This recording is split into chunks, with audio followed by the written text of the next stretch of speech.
Sorry, I don't know you. That's okay, I'm not a member. Still civilian? Kind of, yeah. I've been in these like 2 years. Cool. Desktop and content stuff and no. How long have you been for? 4 years? Okay. And before? I got back in business. I was not in 12 years, but I started in 86. At Casey. I was an Really? intern. Oh, wow. We just show up. I just show up. Yeah, they let you know. Well, because I could edit. It's good. That's awesome. In the old music. So you know the music was so different? Well, it was half that size. Oh, yeah. Cigarette smoke. Give me 3 ladies in the music.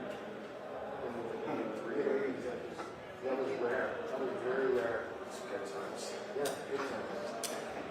Walking cigarette smoke, typewriters going. It's a man's club. It was. It was. And people have like bottles of liquor on their desks. No, I've tried it a handful of times to get hired over there. For whatever reason, whatever. Okay. Yeah. They didn't seem like, okay, relax. You don't forget. After doing it 30, 40 years, you don't forget how to do it. You just learn the new tricks. Try to learn the new tricks. That's something, well, they don't want. Different tricks. When did you try to back? Couple years. Before I applied. This is my second time on return. I worked in the Mid-90s. That's awesome. Try. I love it. Feel it? You can do it. Yeah. These. Back. Sounds good, sir. Yes. How are you? I'm good. Good. Good to see you. Sure. All right. Yeah. Good. Well, we're going to brief you all up on a bunch of stuff that we had. We had a very active night that I'll go into, but I want to open up by letting you all know about an inmate death that we just had this morning. This inmate death is being investigated as a homicide by the Texas Rangers. But what this stems from is that on February 7th of this year, earlier this month, a 38-year-old female inmate classified as a stable mental inmate assaulted a 59-year-old female inmate, also classified as a stable mental. They were housed together, and they were both there in our jail, unfortunately, for low-level misdemeanors, both of them. It's a story that we've heard time and time again, homeless individuals finding their way into the Bexar County Jail on mental health, with mental health issues and on relatively low low misdemeanors. At any rate, there was an altercation between these two inmates that for whatever reason, one of them appeared to be going through some sort of a mental health episode and attacked the other inmate. That inmate, the 59-year-old female, sustained head injuries, and she was hospitalized at that time. And initially, she showed some signs of improvement. They put her on some sort of medications that we were hopeful that her physical condition would improve, but unfortunately this morning she succumbed to those injuries, being that there was just too much for her body to take. And so at present, I can't give too much information on the criminal investigation itself, other than to say the female suspect has been booked, or was at the time of the assault, was booked for aggravated assault, serious bodily injury. Now that charge, I would expect, is going to be upgraded, but again, that will be up to the Texas Rangers who are handling that case. As you all know, under the Sandra Bland Act, we have to have a second agency come in and handle any custodial deaths. In this instance, that secondary agency is the Texas Rangers, and so they'll be able to answer more questions as far as specifics on the criminal case itself. Any questions on that? Those head injuries she sustained were the jailers right there that saw the incident? Well, initially the jailer was making their rounds, and the female suspect actually approached the door and outcried that something had happened. And so the deputy then looked into the cell, saw that the victim was laying there in a pool of blood. The deputy pulled the suspect out, and they began life-saving measures on the victim. And so my understanding is that her demeanor, her affect was very calm when she notified the deputy that this had occurred. And the suspect is facing additional charges now? The suspect is facing additional arrest. Right now, she's currently been magistrated. At the time of the assault, we magistrated her for aggravated assault, serious bodily injury. Now, I would suspect that the Rangers are going to upgrade that charge to a murder charge now. But again, I can't speak for them definitively because it's their case. Could you sort of describe where in the jail they were housed? They were in the cell, just the two of them. In what part of the jail? Sure, I'll have to get you more specifics. But let me tell you this about our mental health areas of the jail. A jail like ours is built with a mental health area that is built differently than the rest of the jail for mentally ill inmates. Unfortunately, because of our jail population and because of the fact that there's such a large mentally ill population, we've actually got mentally ill inmates housed in other parts of the jail that we've had to kind of retrofit some other areas to serve as mental health areas. But unfortunately, our mentally ill jail population is high. Again, even more so with folks that are there for relatively low-level misdemeanors, just like these two young ladies were as well. And these folks were not in a mental health unit? They were in a unit for mentally ill inmates, but I don't know that they were in the mental health area. They're built. It was an area that was kind of retrofitted to accommodate them. And again, they were considered stable mentals. At this point, we don't suspect any sort of wrongdoing on the part of any deputies. The time checks were good. They were within jail standards. Unfortunately, this is an incident where this young lady was going through some sort of a psychosis, and then it manifested itself in her assaulting this other inmate. And do you know what those low-level misdemeanors they were? I believe the victim was there for criminal trespass, and the suspect was there for failure to identify. So, both nonviolent charges.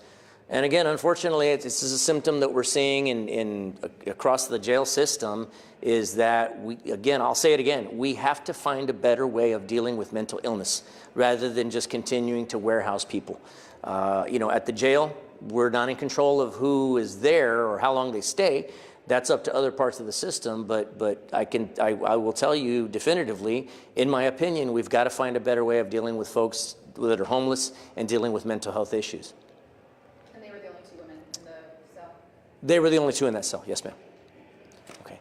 If I can, let me go ahead and move on. As I mentioned before, it was a very active night last night, and we had several incidents that were obviously a bit different than what we're used to encountering. So let me start out with this one. Last night, initially, we were called out to the 2000 block of State Highway 211 and Lambda Drive for a report of a motor vehicle versus pedestrian crash. It appears that a male pedestrian, identified as a 61-year-old male, was walking across a dark roadway, and it appears that two drivers didn't see him.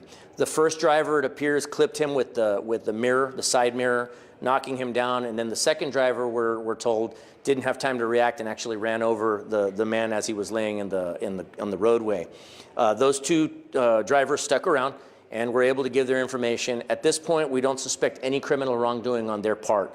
But as the 61-year-old male was laying deceased on the street, our deputies were out conducting the investigation. Obviously, they had him covered up, and we had an active crime scene cordoned off. But as they were handling that crime scene, the black Chrysler 300 was found nearby. That vehicle belonged to the victim himself. But while they were handling that case, a driver that was later found to be intoxicated actually went around barricades and into the crime scene, believe it or not, running over the dead body that was as we were in the course of our investigation, and almost hitting two of our investigators that were in the roadway taking measurements and handling the case itself. That suspect was found to be, as a female suspect, believed to be in possession of a drug called khat. Khat is a plant that's native to Africa. And it's, that drug actually gained prominence after the movie Black Hawk Down, which during the course of that movie, you'll see where the suspect, or the terrorists that were attacking the U.S. troops were under the influence of this drug called khat, K-H-A-T. It's an herb, a plant, if you will, that they chew on, and it actually is a stimulant. So it gives them a sense of bravado, and it's my understanding is that also they feel it deadens their sense of their pain tolerance. It ups their pain tolerance, in other words. So it really does have some extremely measurable effects on the human body. My understanding now, I don't know if that's what she was actually under the influence of. Our intoxilizer test will hopefully tell us more, but I can tell you that she was in possession of what we believe to be that substance as well. So at present, that suspect is being booked into the Bexar County Jail for DWI, abuse of a corpse, and possession of a controlled substance, penalty group 2, 1 to 4 grams. And so we'll certainly give you all more information on that. And as soon as we're able, we'll provide you the identity of that both the victim in the case and the suspect in the case as well. Any questions on that case? No investigators were hurt. No, thankfully our investigators were not hurt. But again, it's unfortunate that this poor victim, who'd already been through a lot, obviously, his body was run over as a result of this lady's just level of intoxication and her unawareness of where she was at that time. So Have you ever heard of that happening?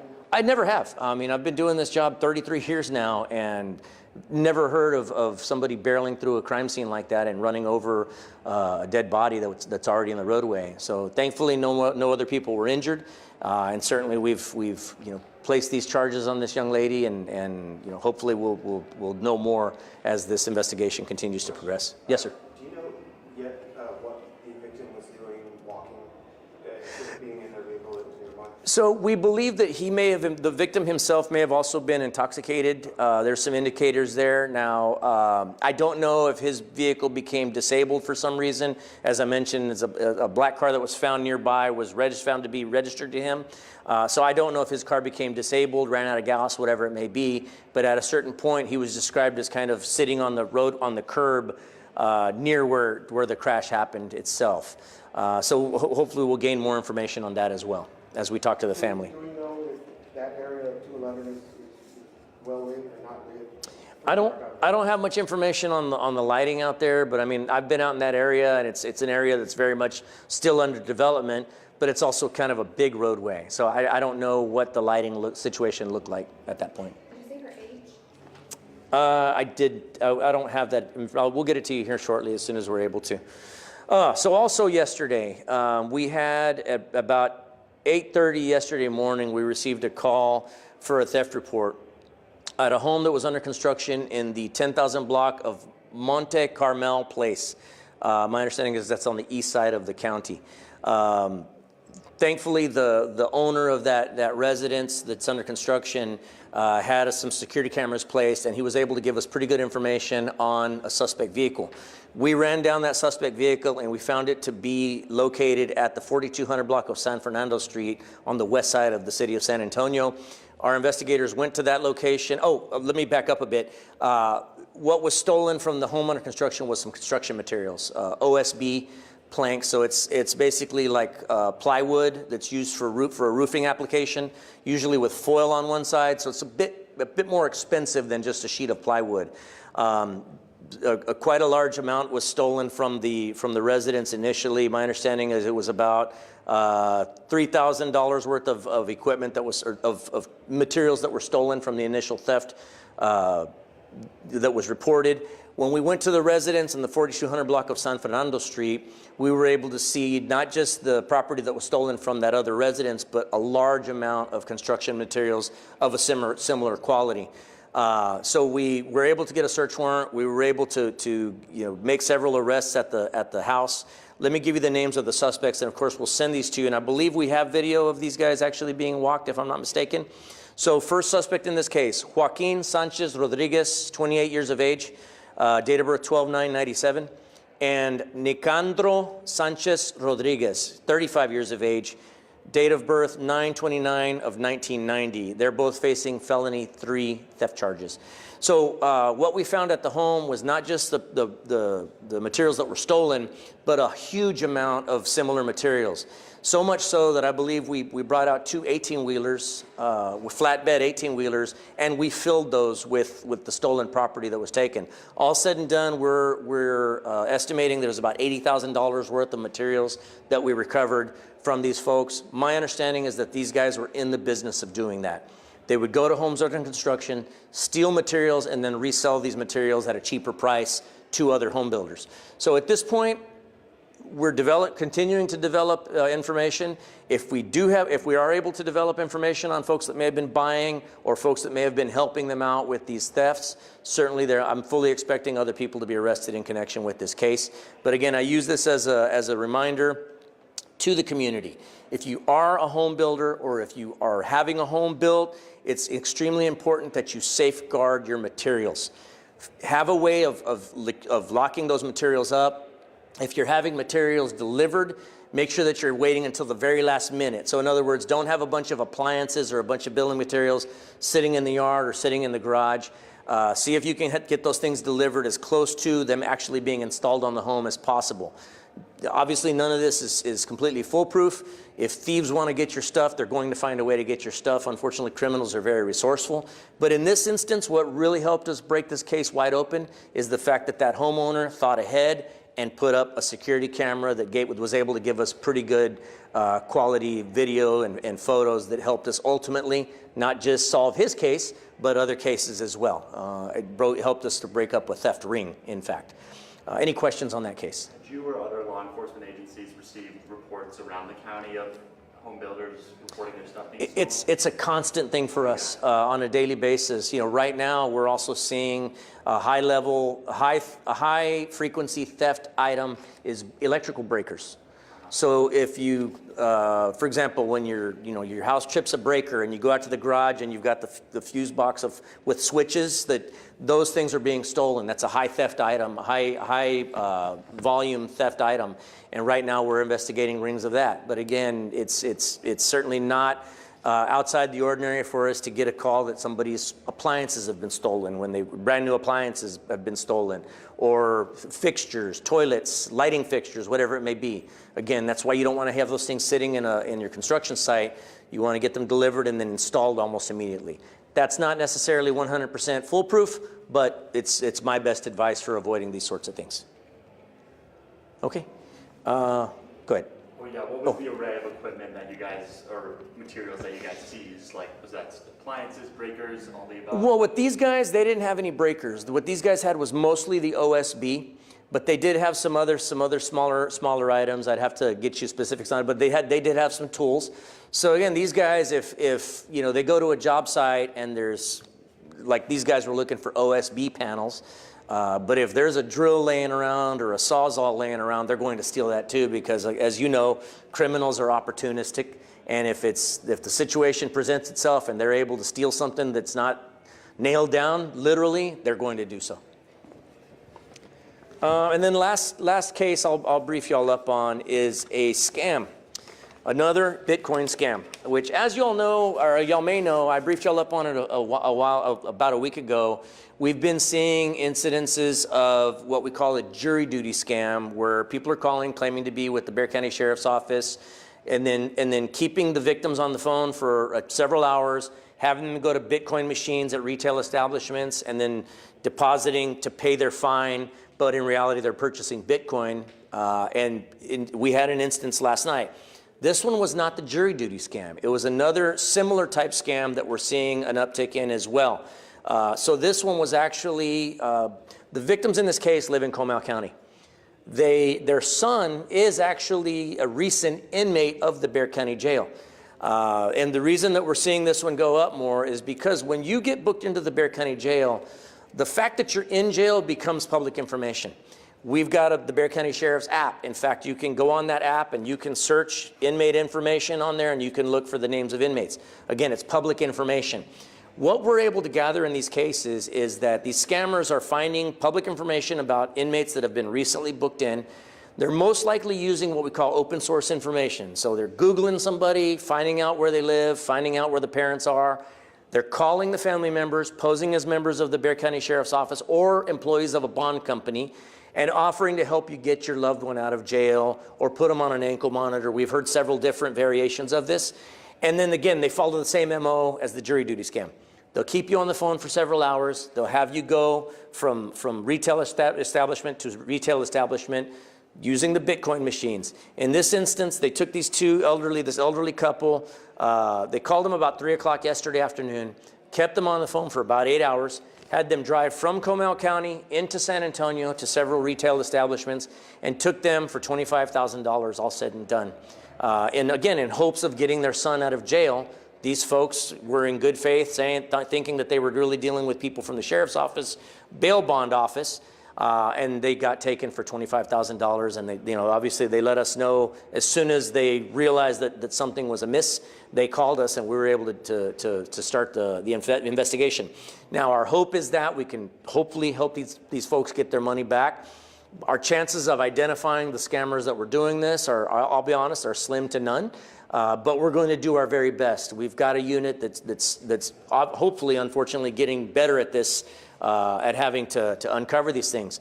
As a coincidence, as you all may know, I had recently sent a letter to City Council in hopes of getting a city ordinance passed that would mandate that any retail establishment within the city that has a machine like this put a big warning sign on it, letting people know that they may be scammed. Again, if they come in on the phone and they go to use this machine, hopefully this prominent sign will be able to tell them, if you're on the phone with who you think is law enforcement, don't use this machine, don't deposit any money, and hang up on whoever you're talking to immediately.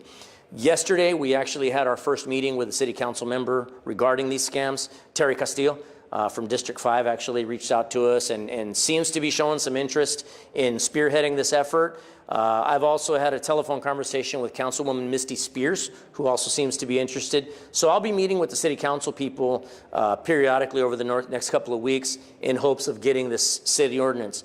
The reason that we felt the need to reach out to the city, obviously my preference would be to do something countywide, but county government's different than city government in that we are a subdivision of the state. County government's a subdivision of the state. Our ability to create an ordinance countywide is very difficult. And so we tried that, and we were advised by the DA's office that we just don't have the authority to do that. But having just recently gone to a sheriff's conference, I found that in the city of Omaha, Douglas County, Nebraska, the sheriff there gave me the information that they had some success in reducing these scams by getting the city of Omaha to pass an ordinance just like this. So basically cut and pasted everything that they had, and that's what we're working on with the city now. Hopefully, you'll be seeing these signs very soon in the city of San Antonio, which again, hopefully, like the city of Omaha had, maybe we'll have some success in reducing these sorts of crimes. This one was for $25,000. In the last month, we've had 2 additional cases of, those were the jury duty scams on both of those. One of those was for $25,000 and the other one was for $22,000. That people, just good, innocent, hardworking people, got scammed out of money because these scammers are very good at what they do. So any questions on that? The victims, the parents, do you know their ages, like elder, senior? Yes, they're both in their 70s. Yeah, both in their 70s. And of course, obviously, their adult son is an inmate in the Bexar County Jail. I don't have much information on what he's there for. But again, these are just good people that want to get their son out, and they thought they were doing the best that they could do as parents, and unfortunately, these scammers took advantage. Let me also use this as an opportunity to remind you that whether you miss jury duty or your loved one is an inmate in the Bexar County Jail or whatever the case may be, we're never, ever going to call you and ask you for money by phone. We're never going to call you and tell you you have a warrant for anything or that your loved one has a warrant for anything. Think about that. If you ever have a warrant, law enforcement's going to show up and arrest you. They're not going to call you and tell you that you have a warrant.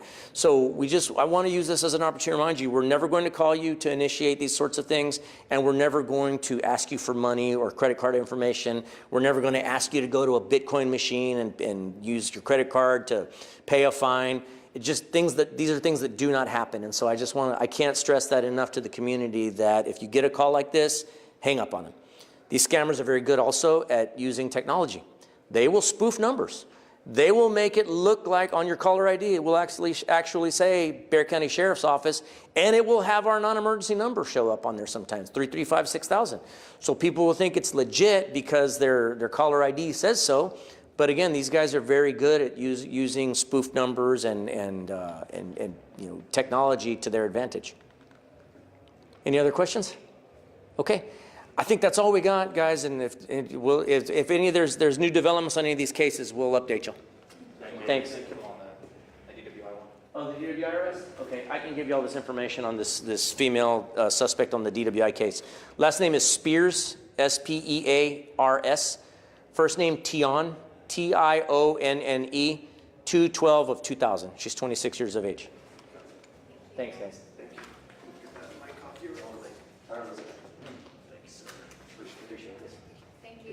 Have a great day. You too. Thanks, brother. Thanks. Have a good one. We'll send you all info. That's your for the evening. Well, if you had some